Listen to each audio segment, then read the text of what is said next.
ഇവന്റെ പെർഫോമൻസ് കാണുമ്പോൾ നമ്മളൊക്കെ അന്ന് ഭയങ്കര ജഡ്ജിമെന്റൽ ആൾക്കാരാ, എന്താടാ എന്നുള്ള. ഇത്രയും കോർ ജെന്യൂൻ ആയിട്ട് ആൾക്കാർ പെർഫോം ചെയ്യണ വൺ ഓഫ് ദ ബെസ്റ്റ് മൂവിയാണ്. കമലഹാസൻ സാറുള്ള സെറ്റ്, അത് കഴിഞ്ഞ് സംഗീത് പ്രതാപ് ഉള്ള സെറ്റ്, മാത്യൂസ് ഉള്ള സെറ്റ്, അങ്ങനെ വലിയ വലിയ സെറ്റുകളിലേക്ക് സെറ്റിൽ തന്നെ സംഗീത് പ്രതാപ് സാർ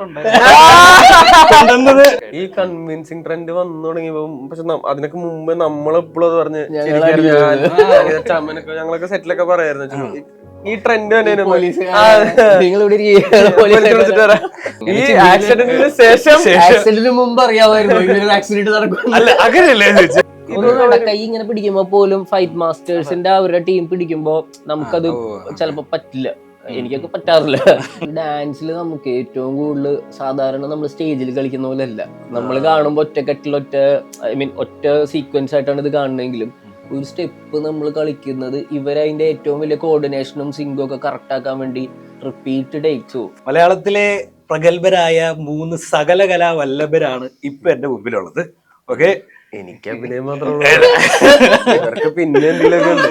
അല്ല, സംഗീത്, മാത്യൂസ്, ശ്യാം, വെൽക്കം. എനിക്ക് നമ്മൾ മാത്രമേ ഉള്ളൂ. നമ്മൾ തന്നെ. അപ്പൊ ഈ February 14th റൊമാൻസ് അല്ല, ഒരു ബ്രൊമാൻറ്റിക് February 14th ആണ് അല്ലേ? നമ്മൾ റൊമാൻസ് പറയുമ്പോൾ സത്യം പറഞ്ഞാൽ നമ്മൾ മറ്റേ ലവ് അറ്റ് ഫസ്റ്റ് സൈറ്റ് എന്നൊക്കെ പറയാറുണ്ട്. അപ്പൊ അതിൽ നിങ്ങൾ വിശ്വസിക്കുന്നുണ്ടോ? ലവ് അറ്റ് ഫസ്റ്റ് സൈറ്റിൽ വിശ്വാസമുണ്ട്. വിശ്വാസമുണ്ട്. അത് ഭാര്യക്കറിയോ? ഭാര്യക്കറിയാവുന്നേ. മാത്യൂസിന് വിശ്വാസമുണ്ട്, ശ്യാമിന് വിശ്വാസമുള്ള ഒരു സമയം ഉണ്ടായിരുന്നു. ആ സമയം കോളേജിലൊക്കെ പഠിക്കുമ്പോ വിശ്വാസം ഉണ്ടായിരുന്നു. എവിടെ പോയാലും ആരൊക്കെ ഉണ്ടായാലും ഒരു കണ്ണിൽ നോക്കിയാൽ മനസ്സിലാവുന്ന നോക്കിയിടാന്നുള്ള പരിപാടിയാണ്. നിങ്ങളുടെ സെറ്റിലെ ബ്രൊമാൻസിൽ നിങ്ങളുടെ 3 പേര്, അതുപോലെ തന്നെ അർജുനും ഉണ്ട്, മഹിമ ചേച്ചി ഉണ്ട്. നിങ്ങളുടെ ഒരു ബ്രൊമാൻസിലെ ലവ് അറ്റ് ഫസ്റ്റ് സൈറ്റ് ഒക്കെ ഉണ്ടായിരുന്നു. നിങ്ങൾ ആദ്യമായിട്ട് ഈ സെറ്റിൽ വെച്ചായിരിക്കണമെന്നില്ല, നിങ്ങൾ പലരും മുമ്പത്തെ സെറ്റുകളിൽ വെച്ച് കണ്ടിട്ടുണ്ട്. ആദ്യം കണ്ടപ്പോ എന്താണ് തോന്നിയത്? ശ്യാമിന് എന്താണ് ആദ്യം ഇവരാരെ ഓരോരുത്തരെ കണ്ടപ്പോ? ഞാന് സംഗീതിന്റെ കേസാണെങ്കിൽ ആദ്യം കാണുന്നത് എന്റെ ആദ്യത്തെ പടത്തിന്റെ ഓഡീഷൻ ഓഡീഷന് പോയപ്പോ ഇവൻ ഉണ്ടായിരുന്നു, ഡിനോയ് ഉണ്ടായിരുന്നു, എന്റെ ഡയറക്ടർ അഫ്സൽ ബ്രോ ഉണ്ടായിരുന്നു. ഇവൻ എന്റെ എഡിറ്ററും കൂടെ ആയിട്ട് നിൽക്കുന്ന സമയമാണ്. അപ്പൊ ഓഡിഷൻ ചെയ്യാൻ നിൽക്കുന്ന കൂട്ടത്തിൽ അവരിങ്ങനെ ഓരോന്നും പറയിപ്പിക്കുമ്പോൾ ഇവനിങ്ങനെ സൈഡിൽ നിൽക്കുന്നുണ്ട്. പിന്നെ നോക്കിയപ്പോ ഇവനൊരു ക്യാരക്ടർ ചെയ്യുന്നുണ്ടെന്ന് മനസ്സിലായി, ഒരു ബംഗാളി ക്യാരക്ടർ കേട്ടാന്ന് പറഞ്ഞിട്ട്. അതിന് അപ്പം തൊട്ടുള്ള ഒരു പരിചയമാണ്. പിന്നെ എല്ലാ കാര്യങ്ങളും നമ്മൾ അങ്ങോട്ടും ഇങ്ങോട്ട് കമ്മ്യൂണിക്കേറ്റ് ചെയ്യുമ്പോൾ എന്റെ എന്തെങ്കിലും വർക്ക് ഉണ്ടെങ്കിൽ അവൻ കണ്ടിട്ട് വിളിച്ച് പറയും. പ്രേമിൽ വരുന്നതിന് മുമ്പൊക്കെ മറ്റേ നൈറ്റ് ഷിഫ്റ്റ് നൈറ്റ് കോളൊക്കെ വന്നപ്പോൾ കറക്റ്റ് ആയിട്ട് വിളിച്ചു. മാത്യുവിനെ പിന്നെ നമുക്ക് നേരത്തെ അറിയാം, സംഗീതം അവിടെ വെച്ചാണ് കാണുന്നത്. മാത്യുവിനെ ആക്ടർ എന്ന നിലയിൽ നമുക്ക് അറിയാമായിരുന്നു, കുമ്പളങ്ങി വിട്ട് കണ്ടിട്ടുണ്ട്. പിന്നെ പത്രോസിന്റെ തന്നെ സമയത്താണ് അവൻ ആദ്യമായിട്ട് കാണുന്നത്. അപ്പൊ അന്ന് നമ്മൾ ഫോട്ടോ ഒക്കെ എടുത്ത് ഞാൻ ഇങ്ങനെ ഫേസ്ബുക്കിലൊക്കെ ഇട്ടു മാത്യുവിന്റെ കൂടെ. പിന്നെ അഭിനയിക്കാൻ പറ്റുമ്പോൾ ഇപ്പോൾ എല്ലാവരുമായിട്ടും അവരായിട്ട് രണ്ടുപേരുമായിട്ട് 3ാമത്തെ പടമാണ് അല്ലേ പ്രേമലു 18+. അവന്റെ കൂടെ പത്രോസ്, പ്രേമലു. ഇപ്പൊ പറഞ്ഞ പോലെ നമ്മളൊരു അങ്ങനെ ഒരു കമ്പാനിയൻഷിപ്പ് ആയിട്ടുണ്ട്. അന്ന് തന്നെ കഴിഞ്ഞു. മാത്യൂസിന് എന്താണ് തോന്നിയത്? ഞാൻ സാമിനെ ആക്ച്വലി പറഞ്ഞല്ലേ പൊന്മുട്ടയുടെ കണ്ടിട്ടുണ്ട്. ഞാൻ സിനിമയിൽ വന്നതിന് മുമ്പ് കണ്ടിട്ടുണ്ട്, അപ്പോഴേ അറിയാം. പിന്നെ പത്രോസിന്റെ സമയത്ത് എനിക്ക് എനിക്കാണ് ശ്യാമിനെ കണ്ടതിന് മുമ്പ് സംഗീതം തന്നെ പടമൊക്കെ കാണിച്ചു തരുമ്പോ ഒക്കെ അതും കണ്ടിട്ടുണ്ട്. അപ്പൊ പിന്നെ ഈ പറഞ്ഞ ഡബിങ് സ്റ്റുഡിയോയിൽ ഞങ്ങൾ നേരിട്ട് ആദ്യമായിട്ടാണ് കാണുന്നത്. 18+ലാണ് ഒരുമിച്ച് ഫസ്റ്റ് ടൈം വർക്ക് ചെയ്യുന്നത്. സംഗീതം പിന്നെ ഇത് പറഞ്ഞു എല്ലായിടത്തും. ഈ സംഗീതം എന്തായിരുന്നു ഫസ്റ്റ് ഇംപ്രഷൻ? എനിക്ക് ആക്ച്വലി ഞാൻ ഭയങ്കരമായിട്ട് ഈ കവർ സോങ് മ്യൂസിക് മോജോയുടെ ഒക്കെ ഫാനായിരുന്നു. ഭയങ്കരമായിട്ട് പാട്ടുകൾ, ആ പാട്ടുകൾ ഏരിയ ഭയങ്കര വർക്കായിരുന്നു. അതിന്റെ ഒരു ട്രോൾ ചെയ്തിട്ട് നമ്മൾ ചിന്തിക്കാത്ത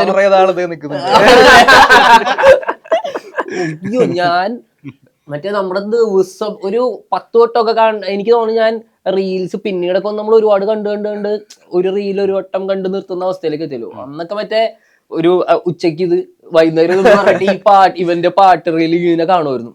ഞാൻ ഇങ്ങനെ തപ്പി പിടിച്ച് ആളുടെ അക്കൗണ്ടൊക്കെ തപ്പിയിട്ട് മെസ്സേജ് അയച്ച് അവിടെ അടിപൊളിയാണ് പരിപാടി, കിടിലം പരിപാടിയാണ് പറഞ്ഞിട്ട്. ആദ്യം പത്രോസിൽ വന്നപ്പോ ഇവൻ ചെയ്യാൻ ഇവൻ അറിയോന്നറിയില്ല, ഇവൻ ചെയ്യരുത് ക്യാരക്ടർ ചെയ്യരുത് ഞാൻ. അപ്പൊ ഞാനിങ്ങനെ സെറ്റായിട്ടിരിക്കുമ്പോ സമയത്ത് എനിക്കൊരു പോയിന്റ് മനസ്സിലായി, ഇവരുടെ ഏജ് ഉണ്ട്, ഡിനോയുടെയും ബാക്കിയുള്ളവരുടെ ഏജിനൊത്തവരാണ്. പ്രത്യേകിച്ച് ഈ അരുൺ എന്ന് പറഞ്ഞ ക്യാരക്ടർ പുള്ളിക്ക് കറക്റ്റ് അതേ സിമിലർ ഏജ് ഉള്ള ഒരാള്, ഒരു ഓപ്പോസിറ്റ് വില്ലൻ പോലെയൊക്കെ ചെറിയൊരു വില്ലൻ ഷെയ്ഡൊക്കെ ഉള്ള ഒരു സാധനമാണ്. അങ്ങനെ വേണം എന്ന് പറഞ്ഞപ്പോഴേക്കും എന്തായാലും ഇത് എനിക്ക് മനസ്സിലായി ഞാനല്ലാന്നുള്ളത്. അപ്പൊ ആരാന്ന് പറഞ്ഞപ്പോ ഞാനിങ്ങനെ പറഞ്ഞായിരുന്നു, ഇങ്ങനെ ഷ്യാമിനൊന്ന് നോക്കി നോക്ക് പറഞ്ഞപ്പോ ഡിനോ ചേട്ടൻ അപ്പൊ തന്നെ പറഞ്ഞു അവനെ വിളിക്കാം എന്നൊക്കെ പറഞ്ഞിട്ട് ഞാൻ ആദ്യമായിട്ട് അറിയണം കേട്ടോ, സിനിമയിലേക്ക് കൊണ്ടുവന്ന ആളാണെന്നുള്ള. ഇനി മറ്റേ ഓരോരുത്തർ വിനീത് ശ്രീനിവാസനെ പറ്റി പറയുമ്പോ നമ്മളിപ്പോഴും ഓരോ കാസ്റ്റിംഗ് വരുമ്പോ പെട്ടെന്ന് ഓർമ്മ വരുന്നത്, ഫ്രഷ് കാസ്റ്റ് എന്ന് പ്രത്യേകിച്ച് പറയുമ്പോൾ ഓർമ്മ വരുന്നത് ഈ റീലുകളിൽ നമ്മൾ സർപ്രൈസ് ചെയ്യുന്നവരാണ്. അപ്പൊ പല ആളുകളുടെയും ഇപ്പോഴും അതിനുശേഷം ഒക്കെ ഞങ്ങളിങ്ങനെ കുറെ പറഞ്ഞ പേരുകളൊക്കെ വലിയ പേരുകളായിട്ട് വന്നിട്ടുണ്ട്. അതുപോലെ ഇവന്റെ ഇത് വന്നപ്പോഴേക്കും അവനെങ്ങനെയാണ് എന്താ പറയണ തുടക്കം, ഞാൻ ആ റീല് കണ്ടതിന്റെ, കാരണം ആ റീൽ അത്രയും നമ്മളെ ഹാപ്പി ആക്കിയിട്ടുണ്ട്. അപ്പൊ ഇവന് ഇതില് എത്ര അടിപൊളിയായിരിക്കും സിനിമയിൽ വരുമ്പോ എന്നുള്ളത് നമ്മള് ഇങ്ങനെ ആലോചിക്കുമല്ലോ. അങ്ങനെ വന്ന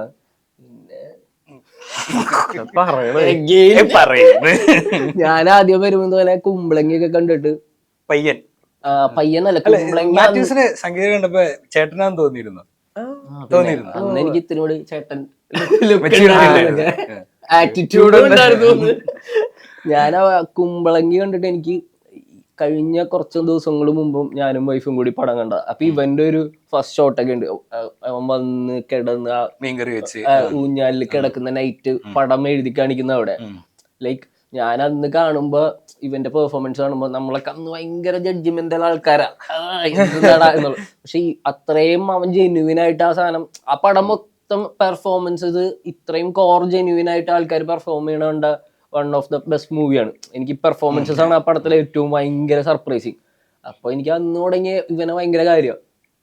പിന്നെ ഷമീർക്കൊക്കെയാണ് പറഞ്ഞത്, ആദ്യം ഒരു ഓഡീഷനൊക്കെ ഉണ്ടായിരുന്നു, നെസ്ലിനും എല്ലാവരും ഒക്കെ ഉള്ള ഓഡീഷൻ. പിന്നെ ഒരു പോയിന്റില്ല മനസ്സിലായത് ഇവനാണ് ലീഡ് ചെയ്യുന്നത് എന്നുള്ളതൊക്കെ. അപ്പൊ ഇവന് ഓഡീഷന്റെ എന്തോ എല്ലാരും കൂടി പിള്ളേരെല്ലാരും ഉള്ള ഒരു ഓഡീഷനോ എന്തോ ഉണ്ടായിരുന്നു.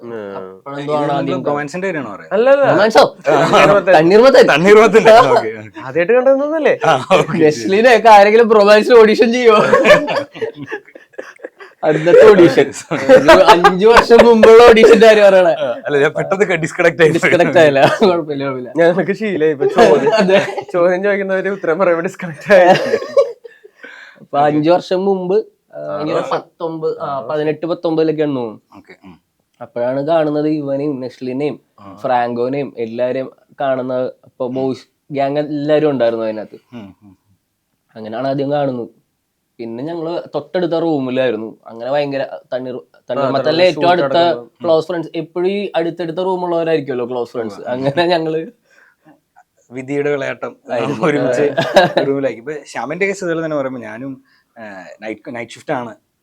ഷിഫ്റ്റ് ഉണ്ട്, നൈറ്റ് കോളും ഉണ്ട്. നൈറ്റ് കോൾ ആണ് മറ്റേ സിംഗിൾ ട്രാവൽസിൽ വർക്ക് ചെയ്തിട്ട് വേറൊരു നെറ്റ്ഫ്ലിക്സ് മനസ്സിലായി ഇത്. ഓക്കെ, അപ്പൊ ഇതിൽ സിംഗിൾ പെർഫോമൻസ് ആയിരുന്നല്ലോ.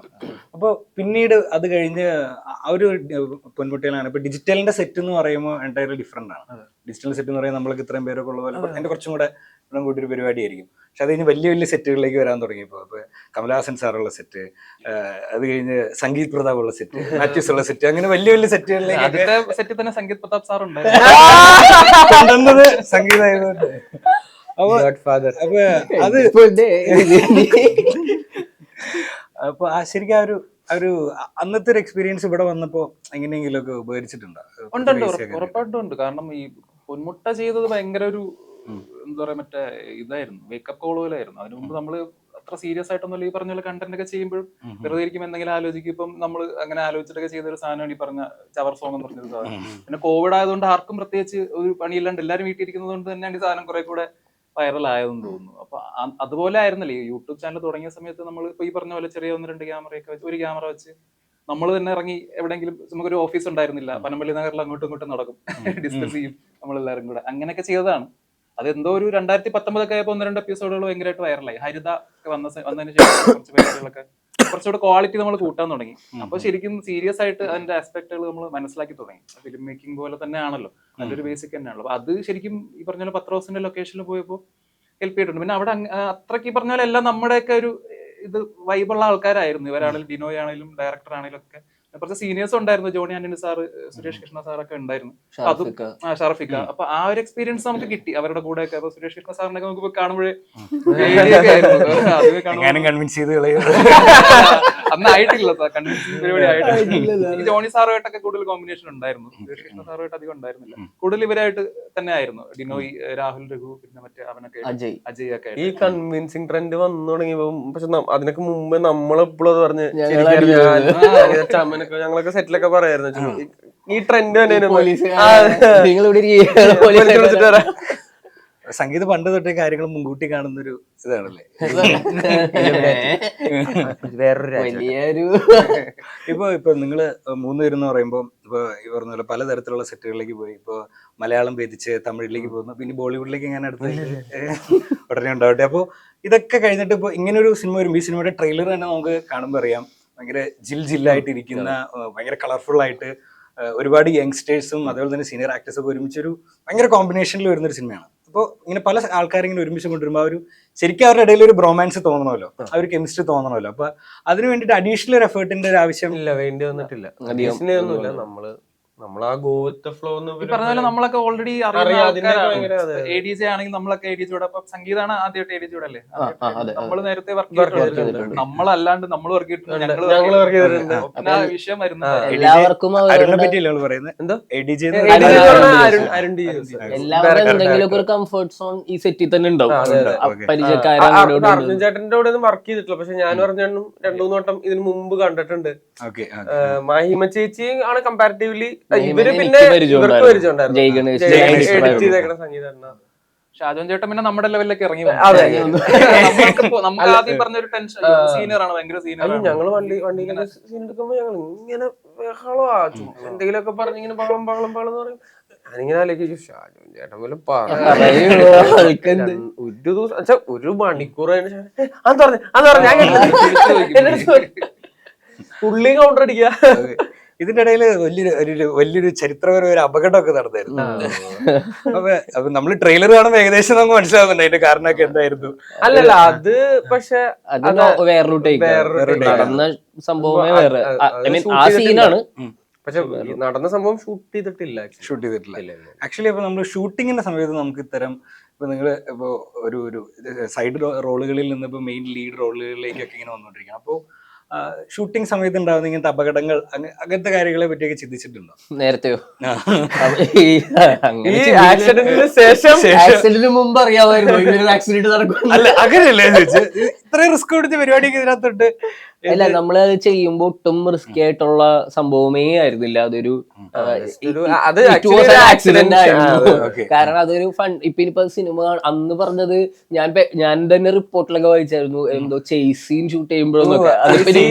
അല്ല, സിനിമ കാണുമ്പോൾ മനസ്സിലാവും നിങ്ങൾക്ക്, അതൊരു കോമഡി സീക്വൻസ് ആയിരുന്നു. ഒരു ഡയറക്ടേഴ്സ് അങ്ങനെ ആക്ടേഴ്സിന്റെ ലൈഫ് റിസ്ക് ചെയ്തേ പറ്റില്ല പറയില്ല. ഇപ്പൊ പ്രേമലുവില് വളരെ സിമ്പിൾ സാധനമാണ് പ്രതിമന്റെ സാധനം. അപ്പം അവർ ആർട്ടിലെ ചേട്ടന്മാരെ പറഞ്ഞു ഞങ്ങൾ പിടിച്ചോളാം കയറ് വെച്ചിട്ട്, കറക്റ്റ് സമയത്ത് ഇവിടെ എത്തുന്ന സമയത്ത് ഞങ്ങൾ പിടിച്ചോളാം പറഞ്ഞു. ഗിരീഷ് സമ്മതിച്ചില്ല, ഗിരീഷ് പറഞ്ഞു പറ്റില്ല, എന്തെങ്കിലും അങ്ങോട്ട് ആയിക്കഴിഞ്ഞാൽ കറക്റ്റ് അവന്റെ മുഖത്ത് അത്യാവശ്യം വെയിറ്റ് ഉള്ള സാധനമായിരുന്നു. നമ്മളത് VFX-ലാണ് ചെയ്തത്. ആ സാധനം ഞാൻ കിടന്നിട്ട് നോർമലി ഒരെണ്ണം ചെയ്തു, പിന്നെ പ്രതിമയുടെ വേറൊരു സാധനം ഷൂട്ട് ചെയ്തിട്ട് ഒരുമിച്ചാക്കിയിട്ടാണ് ചെയ്തത്. അപ്പൊ അത്രയും ഇപ്പോഴത്തെ ഡയറക്ടേഴ്സ് എല്ലാവരും അങ്ങനത്തെ ഒരിക്കലും അവനെന്ത് നമുക്ക് ഷോട്ട് കിട്ടിയാൽ മതി, അവൻ എന്തായാലും അങ്ങനെ ചിന്തിക്കില്ല. അത് നമ്മുടെ ഏറ്റവും അറ്റ്മോസ്റ്റ് ആയിട്ടുള്ള നമ്മുടെ സേഫ്റ്റി നോക്കിയിട്ട് അവർ ചെയ്യുള്ളൂ. ഇത് ഈ പറഞ്ഞ പോലെ അങ്ങനെ ഒരു അഡ്വഞ്ചറസ് ഷോട്ടേ ആയിരുന്നില്ല, വളരെ സിമ്പിൾ ആയിട്ടുള്ള ഒരു പരിപാടി പാളിപ്പോയെന്നേ ഉള്ളൂ. സത്യമാണത്. അറ്റ്ലീസ്റ്റ് ഞങ്ങള് ഇരിക്കെങ്കിലും ഇല്ലായിരുന്നു അതിനകത്ത്. കാരണം ഇപ്പൊ അങ്ങനെയൊക്കെ ഇപ്പൊ പ്രേമലൂരിൽ തന്നെ ഞങ്ങൾ ആ കാർ ഓടിച്ചു വരുന്ന ഒരു സീക്വൻസ് ഉണ്ടല്ലോ, അതിൽ പോലും നമ്മൾ അത്യാവശ്യമുള്ള ഷോട്ട്സിലാണ് ഇരുത്തിയതും പോലും. അപ്പൊ റിസ്കി സംഭവങ്ങൾ വരുമ്പോ അവര് മാക്സിമം ടേക്ക് കെയർ ചെയ്യാറുണ്ട്. അപ്പൊ ഇങ്ങനൊരു സംഭവം വരുമ്പോഴാണ് നമ്മൾക്കും മനസ്സിലായത്, ഇങ്ങനെ എന്തൊക്കെയുണ്ട്, കുറച്ചും കൂടി ഒന്ന് ടേക്ക് കെയർ ചെയ്യണം എന്നൊക്കെ ഉള്ള കാര്യങ്ങൾ. അതായത് അനാവശ്യം അത്യാവശ്യ സമയങ്ങളിൽ മാത്രമല്ല ശ്രദ്ധിക്കേണ്ടത്, എല്ലാത്തിലും ശ്രദ്ധിച്ച് ഫൈറ്റ് ചെയ്യുമ്പോൾ ഷാജൻ ചേട്ടനും പറഞ്ഞായിരുന്നു. ഷാജൻ ചേട്ടനൊക്കെ അതിൽ ജസ്റ്റ് ഒന്ന് ചാടുന്ന ഒരു സീനിൽ പുള്ളിക്കാരൻ മുട്ടിടിച്ച പുള്ളി കറക്റ്റ് അവിടെ വീണു, നല്ല വേദനയായിരുന്നു. അതിന് മുമ്പ് ഷാജൻ ചേട്ടൻ എന്നോട് ഞാനൊക്കെ ആദ്യമായിട്ട് ഫൈറ്റിലോട്ടൊക്കെ കയറുന്നു. അപ്പൊ എന്നോട് പറഞ്ഞടാ സേഫ്റ്റി ഒഴികെയുള്ള എന്ത് പരിപാടി എല്ലാം പറഞ്ഞു ഷാജാണ് സേഫ്റ്റി നോക്കിക്കോണം. അപ്പൊ എന്തെങ്കിലും കാര്യങ്ങൾ ഇപ്പൊ സ്റ്റൺ മാസ്റ്റേഴ്സ് ഒക്കെ വരും, ചിലപ്പോൾ അവർക്ക് നമ്മുടെ ഫ്ലെക്സിബിലിറ്റി അറിയില്ല, ഇങ്ങനെ ചെയ്യണം എന്ന് പറയുമ്പോൾ നമ്മളെ ജീവിതത്തിൽ ചെയ്തിട്ടുണ്ടാവില്ല. അപ്പൊ അപ്പോഴത്തെ ആവശ്യത്തിൽ ആ മാസ്റ്റർ ചെയ്യാന്ന് പറയരുത്, പറയണം എനിക്ക് ഇതൊക്കെയാണ്, ഞാൻ ചിലപ്പോൾ അത് ചെയ്താൽ ശരിയാവില്ല, അല്ലെങ്കിൽ ഒന്ന് ചെയ്ത് നോക്കാം, അതൊക്കെ പറയണം എന്ന് പറയും. നമ്മൾ ഈ ആവേശത്തിൽ അല്ലെങ്കിൽ പേടിച്ചിട്ട് കുഴപ്പമില്ല ഞാൻ ചെയ്തോളാം എന്ന് പറഞ്ഞു കഴിഞ്ഞാൽ അവസാനം പണി കിട്ടിക്കഴിഞ്ഞാൽ മൊത്തം യൂണിറ്റിനും മൊത്തം സിനിമയ്ക്ക് തന്നെ അത് പ്രശ്നമാണ്. ഷൂട്ട് മുടങ്ങി കഴിഞ്ഞു ചെറിയ പേരൊക്കെ പിന്നെ നമ്മള് കിട്ടും. എന്താ കിട്ടിയിട്ടുള്ളത്? അല്ല അങ്ങനെയല്ല, ചിലത് നമുക്ക് ആക്സിഡന്റലി പ്ലാൻ ചെറിയ ചെയ്യണം. നീരുകളും കൈ ഇങ്ങനെ പിടിക്കുമ്പോ പോലും ഫൈറ്റ് മാസ്റ്റേഴ്സിന്റെ അവരുടെ ടീം പിടിക്കുമ്പോ നമുക്കത് ചിലപ്പോ പറ്റില്ല. എനിക്കൊക്കെ പറ്റാറില്ല. ഞാനത് പ്രേമലൂലും ഇത് ചെയ്തിട്ടുണ്ട്. അപ്പൊ ഞാൻ അന്ന് ഓർത്തത് അവര് ചെയ്തതിന്റെ ആയിരിക്കും. എനിക്ക് പക്ഷെ ബ്രൊമാൻസിൽ വന്നിട്ടും ഒന്നുമില്ല, ഒരാളെ വെറുതെ തട്ടിയിട്ട് അങ്ങോട്ട് മുമ്പോട്ട് പോവാന്നുള്ളതേ ഉള്ളൂ. പക്ഷെ അവരുടെ ഒരു ഫിസിക്കലി ഉള്ള ഇതുണ്ടല്ലോ, അവരും കുറച്ചും കൂടി പല സിനിമകളിലും അവരുടെ റൂട്ടീന്റെ ഭാഗമായിട്ടാണ് അവർ ഫൈറ്റ് ചെയ്യുന്നത് പോലും.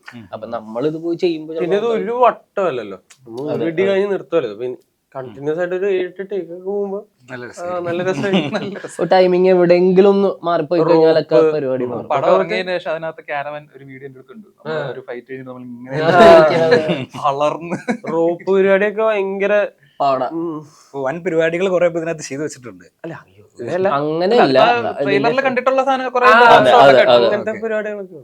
അപ്പൊ ഇപ്പൊ ഇറങ്ങിയിരിക്കുന്ന ഇപ്പൊ ഒരു വെഡിങ് സോങ് അപ്പൊ എത്ര ദിവസം എടുത്തായിരുന്നു അതിന്റെ ഷൂട്ടിംഗ്?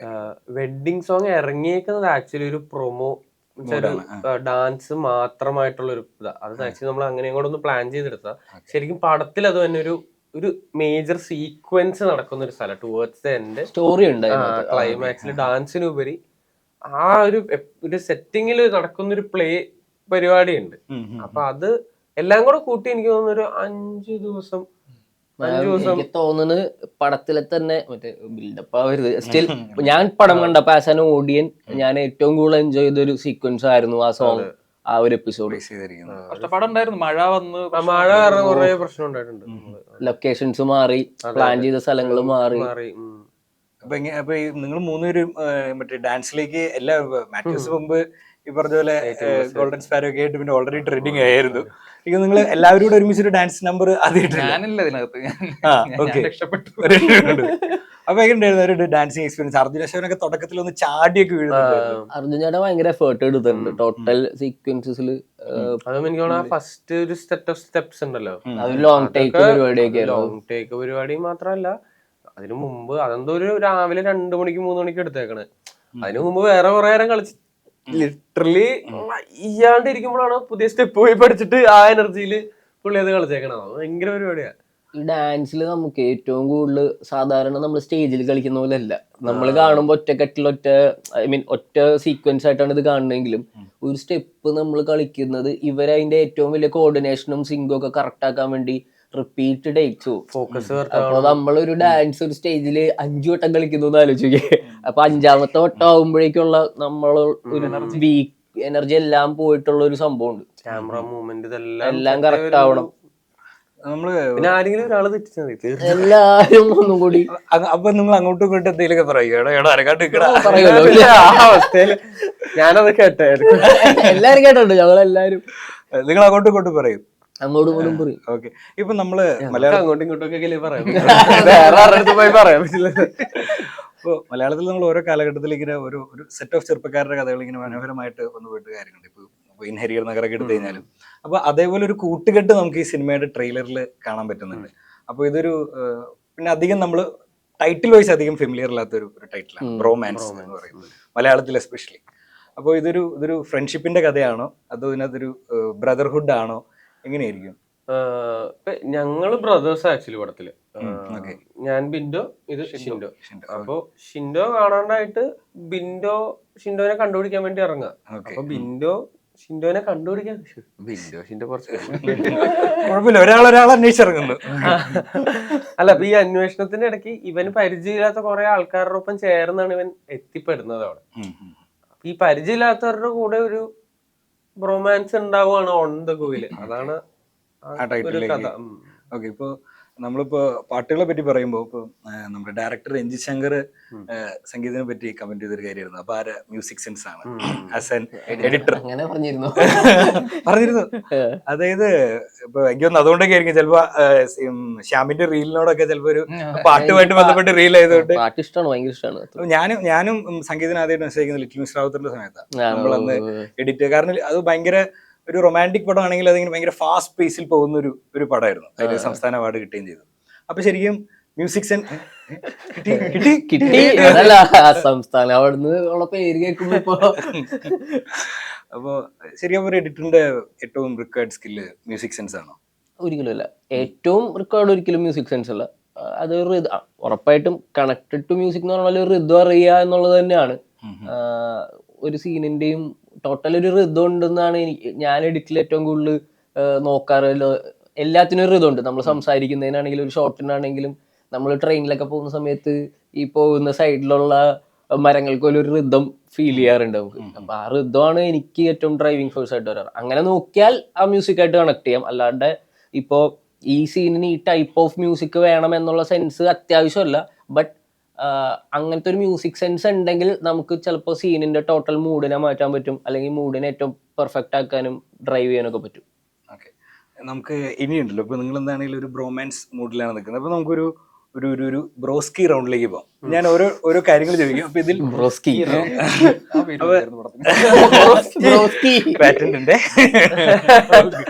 അപ്പൊ നിങ്ങളിൽ ഈ കൈൻഡ് ഓഫ് ബ്രോസ്കി ആരാണെന്ന് പറയാം. ഓക്കെ, അപ്പൊ നിങ്ങളില് ലേറ്റ് കമ്മർ ബ്രോസ്കി ആരാണ്? കഴിഞ്ഞ ഇന്റർവ്യൂവിൽ അത് എനിക്ക് കിട്ടിയത് കൊണ്ട് ലേറ്റ് കമ്മർ. എന്താണ് വൈകി വരുന്നു. ഇന്റർവ്യൂ നോക്കണം. അല്ല, മൊത്തത്തിൽ നോക്കിയത് സത്യസന്ധ ഞാനല്ല കറക്റ്റ് പറഞ്ഞ 6 മണിക്ക് ഓൺ ടൈം ആണ്. ഇന്നാണെങ്കിൽ ഇവൻ സാധാരണ ഞാൻ അങ്ങനെ. അപ്പൊ നിങ്ങളുടെ കൂട്ടത്തിലെ ഒരു ഫാദർ ബ്രോ ആരാണ്? നമ്മള് തന്തൊക്കെ പറയത്തില്ലേ? ഓ അതായിരുന്നു തന്ത വൈബാണോ? അല്ലല്ല, ഉത്തരവാദിത്തങ്ങൾ നിങ്ങൾ അതൊക്കെ ശ്രദ്ധിക്കണം. അങ്ങനെ കാര്യങ്ങളൊക്കെ ഒരു ഡയറക്ഷൻ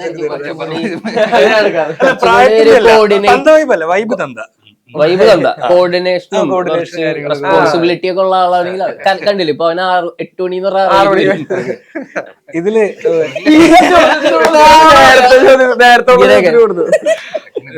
ശ്യാമിനോട് ചോദിക്കാം. ഇത്ര നേരം ഒരു ശ്യാമിനെയുള്ള പറഞ്ഞപ്പോ ശരിക്കും ഒരാളെ പറ്റിക്കണം, JK കൊടുക്കണം, ആരായിരിക്കും ഇതില് പറ്റിയ ബ്രോ? ആരായിരിക്കും പറ്റിക്കപ്പെടാൻ എളുപ്പമുള്ള ആളാണോ?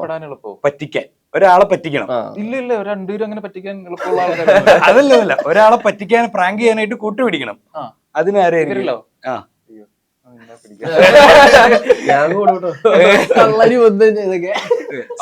അവനങ്ങനെ പ്രാങ്ക് ചെയ്യാൻ പറ്റില്ല, പറ്റില്ല.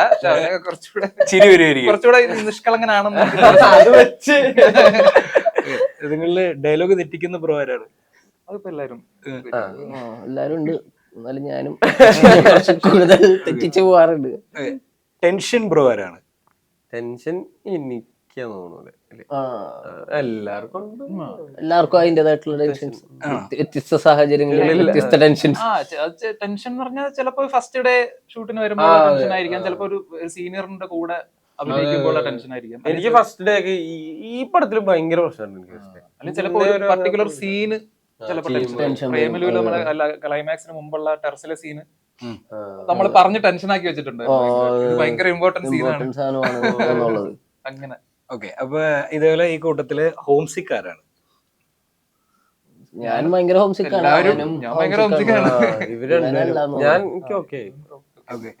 അപ്പൊ നിങ്ങളുടെ ആരുടെയെങ്കിലും ഹോമിൽ കൂടാറ് അങ്ങനെ എന്തെങ്കിലും ഉണ്ടോ? അങ്ങനെ എന്തെങ്കിലും ഇതുവരെ നടന്നിട്ടുണ്ടോ? കൂടുതൽ ഞങ്ങളിപ്പോ എനിക്കെന്നാ ആക്സിഡന്റ് പറ്റി കിടന്നപ്പോ ഇവൻ വന്നിരുന്നു.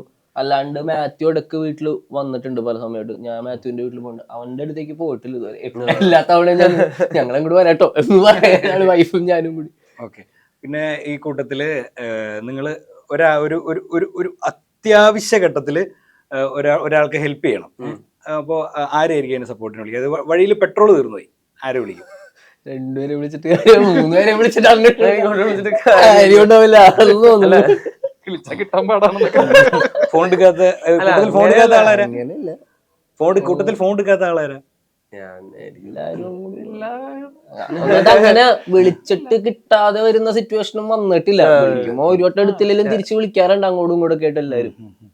ഓക്കെ, ശരി. ഇപ്പൊ നമ്മൾ അഗൈൻ പറഞ്ഞു, ഇപ്പൊ ബ്രോമാൻസിൽ നിങ്ങൾ ഒരു സെറ്റ് ഓഫ് ആൾക്കാർ വരുന്നു. ഇതിനു മുമ്പ് തണ്ണീർമത്തനിൽ കുറച്ച് പേരുണ്ടായിരുന്നു, അത് കഴിഞ്ഞ് പ്രേമിൽ വരുന്നു. അപ്പോൾ ഇനി നിങ്ങൾക്ക് ഒരു പുതിയ ആൾക്കാർ ഇതിനകത്തേക്ക് ജോയിൻ ചെയ്യുമ്പോൾ എങ്ങനെയായിരിക്കും അവർ റിസീവ് ചെയ്യുന്നത്? ഇപ്പൊ ഉദാഹരണത്തിന് ഇപ്പൊ ഈ കൂട്ടത്തിലേക്ക് ഇപ്പൊ ശ്യാം വരുന്നു, അതുപോലെ ഇപ്പൊ അടുത്തൊരു സിനിമ വരുമ്പോ ചിലപ്പോ ഒരു ന്യൂ കമർ ആയിരിക്കും വരുന്നത്. ഈ പടത്തിൽ തന്നെ ഉണ്ടല്ലോ അംബരീഷ് എന്ന് പറഞ്ഞിട്ട്. അവർക്കൊക്കെ എന്തെങ്കിലും ഇങ്ങനെ ഒരു ബുദ്ധിമുട്ടൊക്കെ ഉണ്ടാവാറുണ്ടോ ഒന്ന് സെറ്റായി വരാൻ? അവര് പോവാൻ നേരത്ത് നമ്മളുടെ തലയിൽ കയറിയിട്ടേ പോവാറുള്ളൂ. ഞാൻ വെരി പോസിറ്റീവ്, അത്രയും സ്പേസ് നമ്മളെല്ലാവരും അങ്ങോട്ടും. അതായത് എനിക്ക് തോന്നുന്നു ഒരു 2ാം ദിവസം ഫസ്റ്റ് ഡേ ആവുമ്പോഴേക്കും നമ്മൾക്കും ഇവരെ പേടിയായിരിക്കും, നമ്മളെ പേടിക്കാനുള്ളതല്ല. അതായത് നമ്മളൊക്കെ ഈ സോഷ്യൽ ആങ്സൈറ്റീസും ആളുകളോട് എങ്ങനെ ഫസ്റ്റ് ഡേ ബിഹേവ് ചെയ്യണം എന്നുള്ള കൺഫ്യൂഷൻസ് ഉള്ള ആൾക്കാരൊക്കെ തന്നെയാണ്. അത് അവർക്ക് എങ്ങനെ റിസീവ് ആവും എന്നൊക്കെ ഉള്ള രീതിയിൽ. അംബരീഷൊക്കെ ഞങ്ങളെ ഇപ്പൊ ഇന്നലെ അവൻ സ്റ്റേജിൽ നിന്ന് പറഞ്ഞുള്ളൂ, ഭയങ്കര ഞങ്ങളെല്ലാരും ഒരുമിച്ച് എല്ലായിടത്തും പോവാറുള്ളത്. അവൻ ആദ്യത്തെ ദിവസം പേടിച്ചിട്ടാണ് വന്നതെന്ന് അവനും പറയുന്നു. ഞങ്ങളും ഇവനോട് എങ്ങനെ കള്ളപ്പേടിയായിരുന്നു. അവൻ ലാസ്റ്റൊക്കെ വലിച്ചോണ്ടായിരിക്കും പോണത്. നമുക്ക് കിട്ടിയിട്ടുള്ളത് അങ്ങനെയാണ്. ഇപ്പൊ നമ്മൾ സീനിയർ ആക്ടേഴ്സിന്റെ കൂടെ അഭിനയിച്ചപ്പോഴും അവരൊക്കെ നമ്മളെ അങ്ങനെയാണ് ട്രീറ്റ് ചെയ്തിട്ടുള്ളത്. ഇപ്പൊ ഞാനൊക്കെ സുരാജേട്ടന്റെ ഷോയൊക്കെ പണ്ട് കരിയറിൽ കണ്ടിട്ട് ആദ്യത്തെ സ്റ്റേജിലേക്ക് കയറിയിട്ടുള്ള ആളാണ്. സുരാജേട്ടൻ 2-3 പടങ്ങൾ അഭിനയിച്ചു, സുരാജേട്ടൻ പ്രൊഡ്യൂസ് ചെയ്ത പടത്തിൽ അഭിനയിച്ചു. അപ്പൊ അങ്ങനെ ഒരു ഇതില്ല. പുള്ളി ഇപ്പൊ എന്തെങ്കിലും കാര്യങ്ങളുണ്ട് എന്നെ വിളിച്ചിട്ട് ചോദിക്കും, സംസാരിക്കടാ ഇങ്ങനെ ഒരു പരിപാടി, അങ്ങനെയൊക്കെ പറയാറുണ്ട്. എല്ലാവരും നമ്മുടെ കൂടെ അഭിനയിച്ച സീനിയേഴ്സ് ആണെങ്കിലും ജോണി ആന്റണി സാർ ആണെങ്കിലും ഷറഫിക്കയുടെ കൂടെ ഞാൻ ഇപ്പൊ പെറ്റ് ഡിറ്റക്റ്റീവ് ചെയ്തു. അങ്ങനെ ഒരു ഇതില്ല നമ്മളോട്ട് ഷറഫുദ്ദീൻ. എനിക്ക് പിന്നെ മലയാളം സിനിമയുടെ ഒരു കൾച്ചർ എപ്പോഴും ഒരാള് വരുമ്പോ, ഇപ്പൊ ഞാൻ കുമ്പളങ്ങിയില് ഭയങ്കര ഫ്രഷ് പടമാണല്ലോ, ബാക്കിയവരൊക്കെ സെറ്റാ.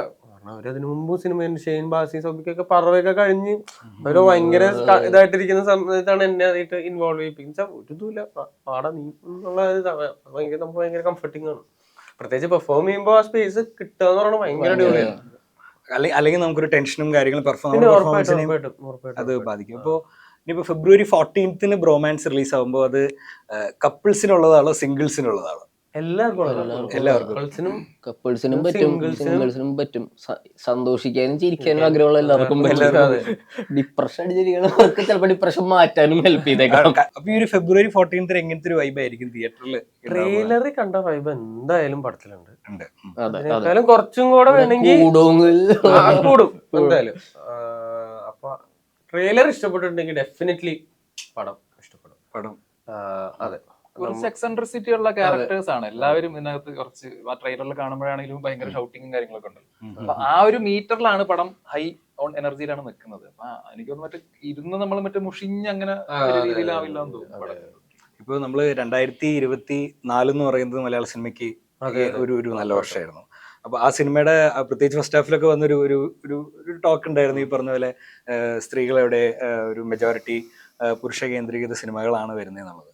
അതിനെ പറ്റി എന്താണ് നിങ്ങളുടെ ഒരു ടേക്ക്? എന്താണ് ഇപ്പൊ അഗൈൻ ബ്രോമാൻസിനകത്തും നമ്മൾ കാണുന്നത് ഒരു മെയിൽ പോപ്പുലേറ്റഡ് ആണ് ഓൾമോസ്റ്റ് എല്ലാവരും. മഹിമ ഞങ്ങളുടെ എല്ലാവരുടെയും അതേ ഈക്വൽ ഇമ്പോർട്ടൻസിലും ചില സീക്വൻസിലും ഭയങ്കര കീ ആയിട്ടുള്ള ക്യാരക്ടറാ. അതായത് അതൊരു ഹീറോ അങ്ങനെ പോലും അല്ല. ലൈക്ക് ഞങ്ങളെല്ലാവരുടെയും പ്രശ്നങ്ങള് ഇതിനകത്ത് ഓരോരുത്തർക്കും ഓരോ എപ്പിസോഡിക്കലി അത് ഭയങ്കര രസമായിട്ട് തന്നെ ഫേസ് ചെയ്യുന്നത്. അതിൽ മഹിമ ഭയങ്കര സ്ഥിരം ഇപ്പൊ നിങ്ങൾ പറഞ്ഞ അതേ കംപ്ലൈന്റുകളൊക്കെ ഫിക്സ് ചെയ്യുന്ന പല സീക്വൻസസ് ഉണ്ട്. ഇപ്പൊ കോമഡി ഹാൻഡിൽ ചെയ്യുക, ഫൈറ്റിൽ പ്രോപ്പർ ആയിട്ടുള്ള പരിപാടികൾ വരിക എന്നൊക്കെ പറയുന്ന എല്ലാ പാക്കേജിങ്ങും മഹിമയ്ക്കും ഉണ്ട്.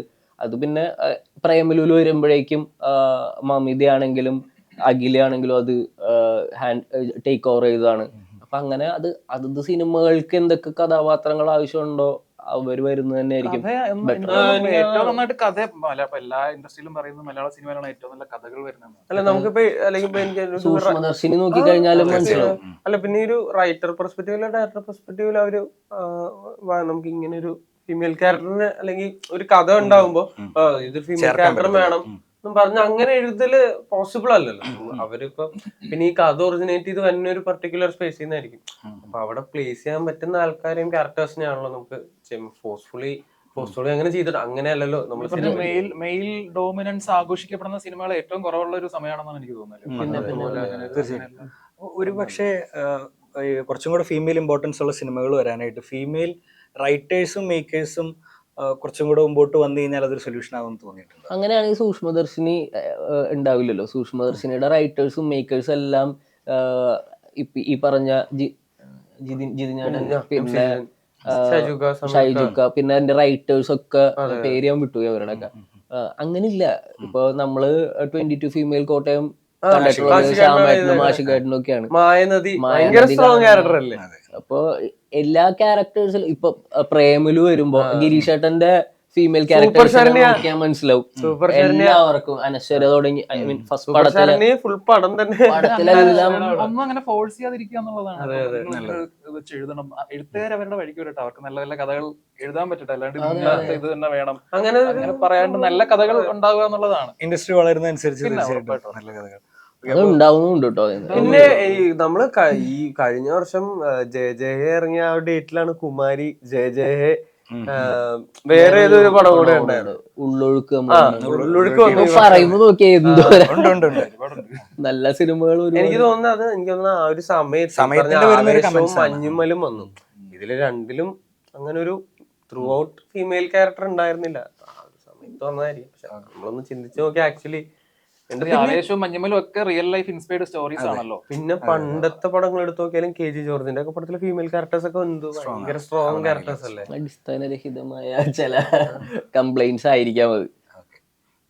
ഓക്കെ, അപ്പൊ ഇനി നമ്മൾ അവസാനിപ്പിക്കുന്നതിന് മുമ്പ് ബ്രോമാൻസ് എന്ന മൂവിയിൽ ഇത്രയും സിനിമകൾക്ക് ശേഷം വന്നിട്ട് നിങ്ങൾ എക്സ്പീരിയൻസ് ഏതെങ്കിലും ഒരു പുതിയ അനുഭവം, ഇതൊരു പുതിയ അനുഭവമായിരുന്നു എന്ന് തോന്നി എന്തെങ്കിലും തലകീഴായി നിൽക്കുക എന്ന് പറയുന്ന ഒരു പുതിയ അനുഭവമായിരുന്നു എന്ന് പറഞ്ഞ പോലെ. എനിക്ക് ഫൈറ്റ് പുതിയ അനുഭവമായിരുന്നു. സുപ്രീം സുന്ദർ സാറായിരുന്നു, മാഫിയ ശശി സാറും ഉണ്ടായിരുന്നു ഒരു സീക്വൻസിൽ.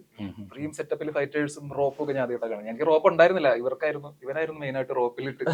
അർജുനും ഉണ്ടായിരുന്നു. ആ ഒരു എത്ര ദിവസം, 5 ദിവസം അല്ല, 8 ദിവസം പോയല്ലേ. ഫുള്ളകത്ത് പൊടിയാണ്, ഗോഡൌണിനകത്ത് മൊത്തം പൊടിയൊക്കെ ആയിട്ട്. അതൊരു വൻ എക്സ്പീരിയൻസ് ആയിരുന്നു ശരിക്കും. എനിക്ക് ശരിക്കും നിങ്ങൾ ശരിക്കും അപ് ടു ഡേറ്റ് ഇൻഫർമേഷൻ ഉണ്ടായിരുന്നില്ല. നമ്മളൊക്കെ ഓൺലൈൻ ന്യൂസ് കണ്ട് പേടിച്ചിരുന്നു. ഞാൻ വണ്ടിയുടെ ഉള്ളിലുണ്ടായിരുന്നു. ഓക്കെ, അപ്പൊ അപ് ടു ഡേറ്റ് ആയിട്ട് അറിയുന്നു. പിന്നെ ഞാൻ ആ സെക്കൻഡത്തിന് അതിന്റെ അകത്ത് ഉണ്ടല്ലോ. അല്ല, നമ്മളെല്ലാവരും സംഗീതം മെസ്സേജ് അയക്കുന്നു, പലർക്കും മെസ്സേജ് അയക്കുന്നുണ്ട്. ഓക്കെ അല്ലേ, പക്ഷെ കാരണം നമ്മൾ കേൾക്കുന്ന ന്യൂസുകളൊക്കെ ഭയങ്കര ഹൈ ന്യൂസുകളായിരുന്നു.